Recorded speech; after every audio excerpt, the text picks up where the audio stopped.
Salut les amis, j'espère que vous allez bien. Je vous retrouve aujourd'hui avec une vidéo sur comment oser se lancer et passer à l'action dans ses projets. Parce que si vous êtes comme moi, j'ai été bloquée pendant plusieurs années, par exemple avec cette chaîne YouTube pour la lancer, parce que j'avais peur, parce que je me sentais pas à la hauteur et pour des milliers de raisons. Donc je vais vous donner quelques points pour vraiment vous aider à surpasser ça et vous lancer, faire les premiers pas, parce que c'est ça le plus important. Déjà, la toute première chose, c'est que je pense que vous avez une idée assez précise de votre réalisation, de votre art, de votre projet. Vraiment, vous savez où c'est que vous voulez aller, vous savez à quoi vous voulez que ça ressemble.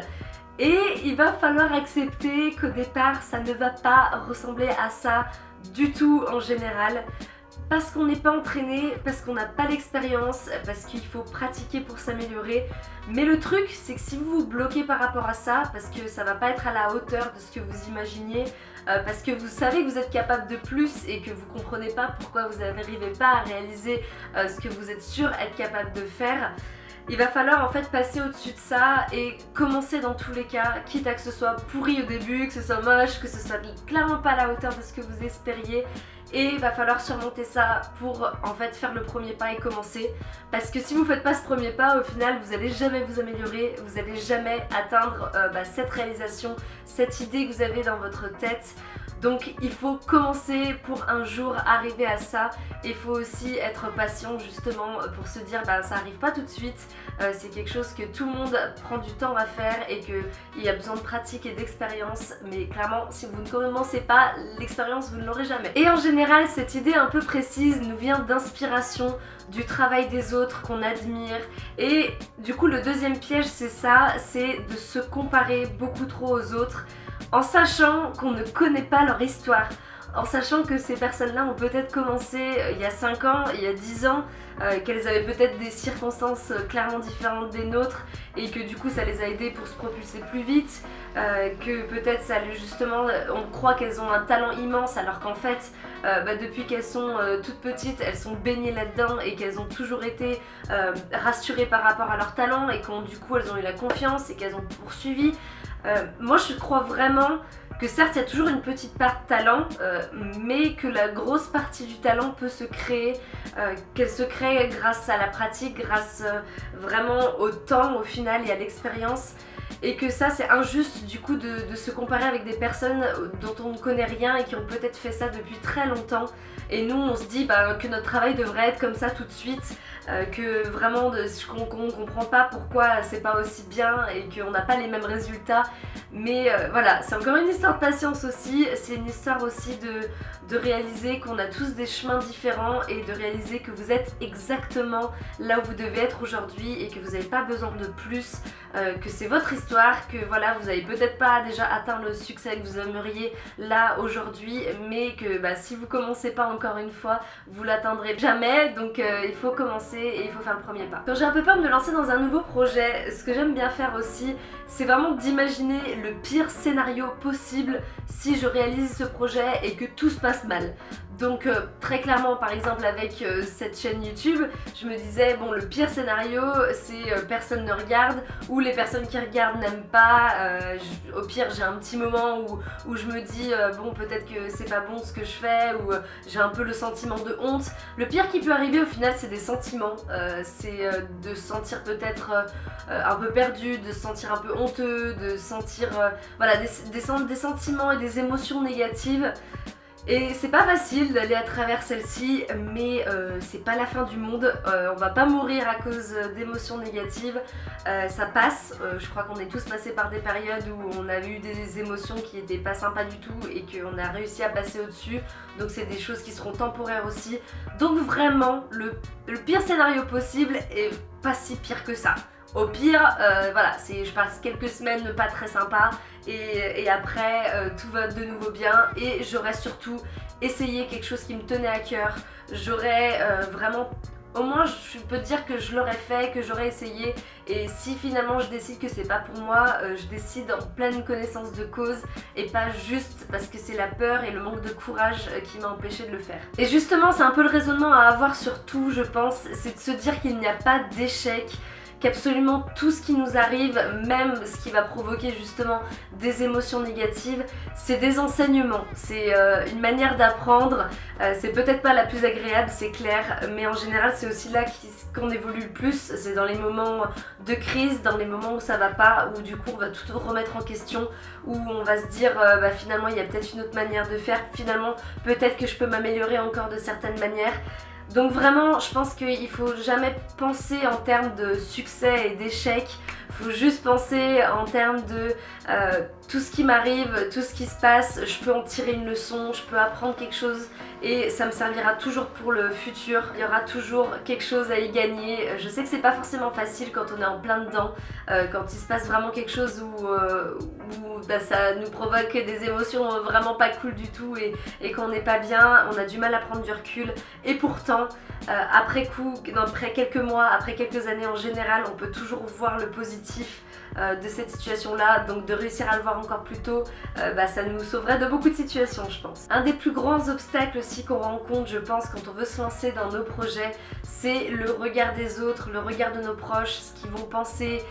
Vraiment on a peur au fond de se dire ils vont peut-être pas aimer ce que je vais faire, et en plus quand c'est quelque chose qui nous tient à cœur, on y met sa personne, on y met vraiment à la limite un bout d'âme, et si les personnes qui comptent le plus pour nous au monde nous font des reproches sur ça, vraiment ça fait mal, c'est vraiment pas agréable.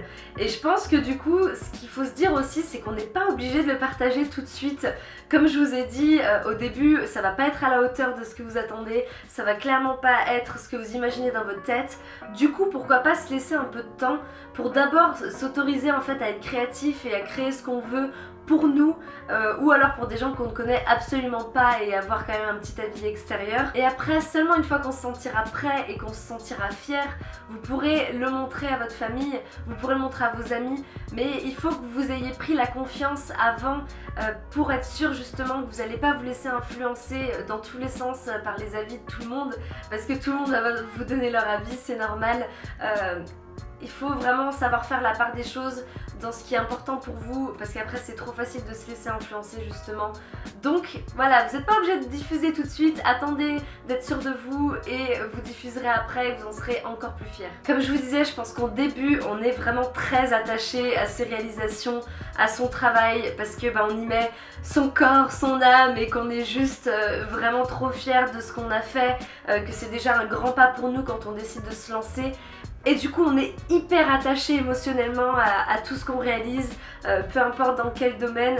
Et si on nous fait des critiques, si on nous fait des remarques dessus, on le prend mais hyper à cœur, parce qu'on a l'impression qu'on nous remet en cause nous en tant que personne et pas notre travail. Et je pense que c'est hyper important de réussir petit à petit à se détacher en fait de son travail, à se dire il y a moi en tant que personne, ce que je suis capable, et il y a ce que je fournis pour le monde, ce que je produis, et ce que je produis parfois sera bien et sera pas bien. Quand je produis quelque chose de pas bien, ça fait pas de moi quelqu'un de pas bien. Donc il faut vraiment, je pense, de réussir à prendre ce recul au fur et à mesure de ses projets. C'est hyper important pour rester sain dans sa tête, parce que sinon on n'arrive pas à avancer, on n'arrive pas en plus à promouvoir, je pense, et à vendre son travail comme il faut, parce que on a un peu l'impression de se vendre soi-même sinon, et du coup c'est une relation à l'argent un petit peu étrange. Donc prendre du recul par rapport à ces projets, c'est hyper important. Il faut penser qu'on est là pour s'améliorer, on est là pour apprendre, et on fera pas à chaque fois quelque chose de génial, mais encore une fois, si on fait rien, clairement on fera jamais quelque chose de génial. Donc en général, si on regarde tous les artistes ou les gens qui réalisent des choses un peu extraordinaires, ils ont fait 1000 choses pour en avoir une extraordinaire au milieu. Ce qu'il faut, c'est persévérer, pousser et croire en soi jusqu'au bout, qu'on est capable de faire des choses extraordinaires comme des choses pas extraordinaires du tout, mais c'est celles qui seront extraordinaires qui vont sortir c'est celles qui sont extraordinaires qui vont sortir de l'ordinaire. Non, sérieux. Mais voilà, vous avez compris ce que je voulais dire. Et un autre truc dans le même registre, on a tous envie au départ d'avoir le truc signature, le truc qui nous représente, notre style. Quand quelqu'un voit quelque chose qui est de nous, ils peuvent tout de suite reconnaître que c'est de nous.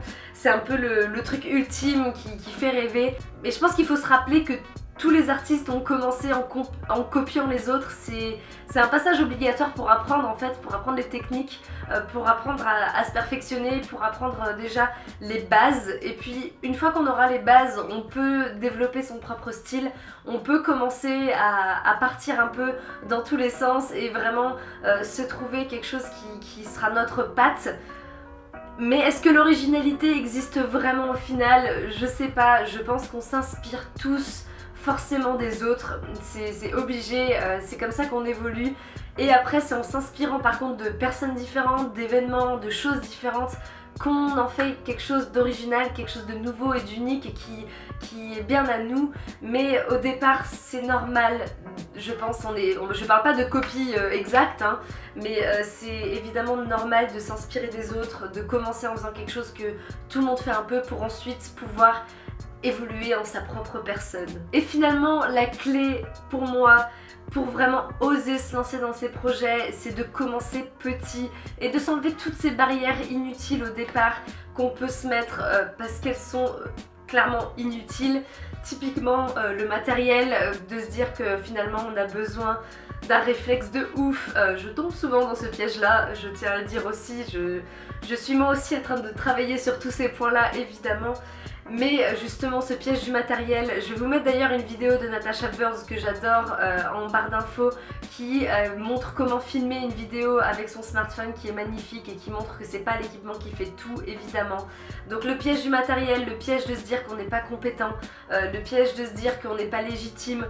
Tout ça au final c'est des excuses que notre cerveau se fait pour ne pas se lancer, pour ne pas commencer. Ce qui compte c'est juste de commencer, c'est de faire le premier pas avec ce que vous avez aujourd'hui. Vous avez assez. Si vous êtes en train de regarder cette vidéo, c'est que vous avez sûrement un téléphone, un smartphone, et avec un smartphone déjà vous pouvez lancer vos réseaux sociaux, vous pouvez faire une chaîne YouTube, vous pouvez même faire une sorte de blog grâce à Medium. Il y a 15 milliards de possibilités, vous pouvez créer des choses extraordinaires avec ce petit objet.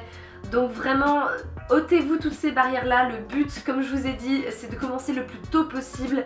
Comme ça vous vous améliorez le plus rapidement possible et vous deviendrez bon assez rapidement. Si vous commencez pas, vous ne deviendrez pas bon. Si vous attendez le moment d'être bon, en fait le bon moment où tout ira bien, parce que vous aurez l'argent pour vous acheter le matos qu'il faut, vous serez juste assez près dans votre tête et tout ça. Ce moment-là, il peut ne jamais arriver en fait, et ce moment-là en général il se provoque, et il se provoque en faisant, en délivrant, juste en créant. Et moi je sais que je serais pas là aujourd'hui à faire justement certaines mes vidéos, et si vous regardez mes premières vidéos, en tout cas moi j'ai l'impression que je me suis déjà beaucoup améliorée et j'ai appris énormément de choses qui se répercutent même dans ma vie personnelle et professionnelle. Je sais que je suis devenue largement meilleure justement en expression orale grâce à YouTube, grâce à toutes ces vidéos que je fais. Donc ce sera jamais du temps perdu dans tous les cas de commencer. Comme je vous ai dit, vous n'êtes pas obligé de le montrer aux autres au début si ça vous stresse.